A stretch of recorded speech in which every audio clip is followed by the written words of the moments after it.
नमस्कार दोस्तों, मैं मुकेश कुमार फिर से हाजिर हूँ आपके साथ फिर एक नई कहानी के साथ। दोस्तों, आज की कहानी एक गरीब किसान की कहानी है। एक गांव में एक अमीर जमींदार रहता था। उसे अपने पैसों पर बड़ा घमंड था। जितने अधिक पैसे उसके पास थे, उतना ही वह कंजूस भी था। अपने खेतों में काम करने वाले किसानों से वह खूब काम करवाता, मगर पगार कौड़ी भर भी न देता। मजबूर गरीब किसान मन मारकर उसके खेतों में काम करते। उसी गांव में रामू नामक एक किसान रहता था। उसके पास थोड़ी सी जमीन थी। उसी में खेती बाड़ी करके वह अपना और अपने परिवार का गुजारा चलाता था। रामू बड़ा मेहनती था। वह दिन भर अपने खेत में काम करता और अपनी मेहनत के दम पर इतनी फसल प्राप्त कर लेता कि अपने परिवार के लिए 2 वक्त की रोटी जुटा सके। गांव के बाकी किसानों के पास रामू के मुकाबले अधिक ज़मीनें थी। वे रामू की मेहनत देखकर हैरान होते कि कैसे इतनी सी ज़मीन में वह इतनी फसल उगा लेता है। एक साल गांव में भयंकर सूखा पड़ा। बिना बारिश के खेत खलिहान सूखने लगे।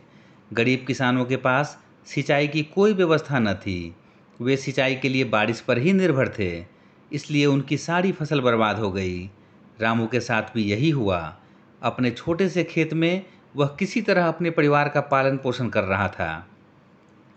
अब उसके सामने भूखे मरने की नौबत आ गई। मजबूरी के कारण वह गांव के जमींदार के पास कर्ज मांगने गया। जमींदार कंजूस तो था ही। उसने सोचा कि यदि उसने रामू को पैसे दिए तो यह लौटा तो पाएगा नहीं, इसलिए इसे अपने खेत में काम पर लगा लेता हूँ। मेहनती तो ये है ही और मजबूर भी है। कम पैसों में दुगनी मेहनत करवाऊँगा। उसने रामू से कहा, देख रामू, मैं तुझे कर्ज तो दे नहीं सकता, लेकिन तेरी इतनी मदद कर सकता हूँ कि तुझे अपने खेत में काम पर रख लूँ। तुझे महीने के 1,000 रुपये दे दिया करूँगा। पर मालिक, दूसरे किसान तो 2,000 पाते हैं, रामू बोला। करना है तो कर, वरना मेरे पास किसानों की कमी नहीं है, जमींदार गुस्से से बोला। मजबूर रामू क्या करता, हामी भरकर घर लौट आया। अगले दिन से जमींदार के खेत में काम करने लगा। मेहनती तो वो था ही, खूब मेहनत और लगन से काम करता। उसने 4 महीने का काम 2 महीने में ही कर दिया। यह देखकर जमींदार बहुत खुश हुआ, लेकिन इसके मन में मक्कारी जाग उठी। उसने सोचा कि 4 महीने का काम तो इसने 2 महीने में ही कर दिया, क्यों न इसे निकाल दूं। इससे मेरे 2 महीने के पैसे बच जाएंगे। तब उसने रामू को बुलाया और उसके 2 महीने के पैसे देकर कहा, रामू, यह ले तेरे पैसे, कल से मत आना, अब मुझे तेरी कोई ज़रूरत नहीं। यह सुनकर रामू परेशान हो गया। बड़ी मुश्किल से उसका घर चल रहा था। अब अपने परिवार का भरण पोषण कैसे करेगा। वह जमींदार के सामने गिड़गिड़ाने लगा कि उसे काम से न निकाले, लेकिन जमींदार ने उसकी एक न सुनी और उसे काम से निकाल दिया। रामू आंखों में आंसू लेकर घर लौटा। चिंता से रात भर उसे नींद नहीं आई। सुबह उठकर उसने फैसला किया कि वह फिर से जमींदार के पास जाएगा और उससे विनती करेगा कि उसे वापस काम पर रख ले। वह जमींदार के घर के सामने जाकर बैठ गया।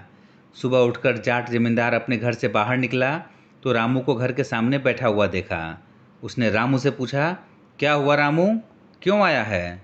रामू जमींदार के पैरों पे गिर पड़ा और गिड़गिड़ाते हुए बोला, मुझ पर दया कीजिए मालिक, मुझे काम पर रख लीजिए, मेरा परिवार भूखा मर जाएगा। जमींदार ने उसकी एक न सुनी और उसे धक्के मारकर वहाँ से निकाल दिया। रामू उस समय तो वहाँ से चला गया, लेकिन अगली सुबह फिर सेठ के घर के सामने जाकर बैठ गया। जमींदार ने उसे फिर भला बुरा कहकर भगा दिया। अब से रोज़ यही क्रम चलने लगा। रोज़ राजू जमींदार के घर के सामने जाकर बैठता और जमींदार उसे भगा देता। पूरे गांव में इस बात की चर्चा होने लगी। सब जमींदार को भला बुरा कहने लगे। तंग आकर जमींदार ने सोचा कि क्यों न कुछ दिन परिवार सहित दूसरे गांव में चला जाऊं। मुझे घर पर ना देखकर रामू यहाँ आना बंद कर देगा। अगले दिन वह परिवार सहित दूसरे गांव अपने रिश्तेदार के घर चला गया। 10-15 दिन रिश्तेदार के घर रहने के बाद जब वह अपने घर लौटा तो मोहन को अपने घर के सामने बैठा नहीं पाया। वह मन ही मन बहुत खुश हुआ कि चलो उससे पीछा छूटा, लेकिन वह चकित भी हुआ कि आखिर रामू ने आना बंद क्यों कर दिया। उसने गांव वालों को बुलाकर पूछा तो पता चला कि रामू घायल है और अपने घर पर पड़ा हुआ है। जमींदार ने पूछा, क्या हुआ उसे। एक जमींदार ने कहा, मालिक, आज जब आप गांव दूसरे चले गए थे तब रामू आपके घर के सामने बैठा रहता था। एक दिन आपका खाली घर देखकर कुछ चोर चोरी करने के इरादे से आपके घर में घुसे, लेकिन वे रामू की नज़र में आ गए। रामू ने अपनी जान की परवाह न करते हुए उनसे उलझ गया और उन्हें भगा दिया। उनके बीच हुई हाथापाई के कारण रामू घायल हो गया।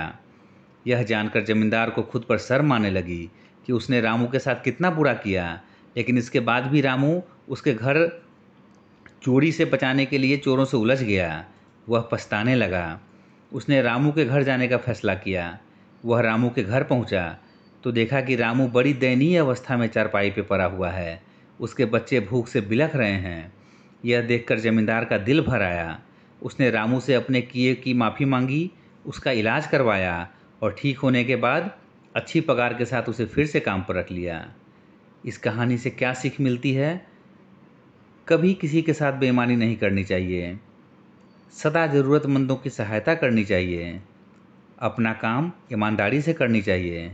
दोस्तों, आशा है कि आपको एक गरीब किसान की कहानी पसंद आई होगी।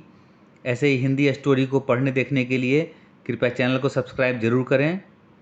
मिलते हैं दोस्तों फिर किसी अगली कहानी में। तब तक के लिए जय हिंद, जय भारत। व्यस्त रहें, स्वस्थ रहें, मस्त रहें।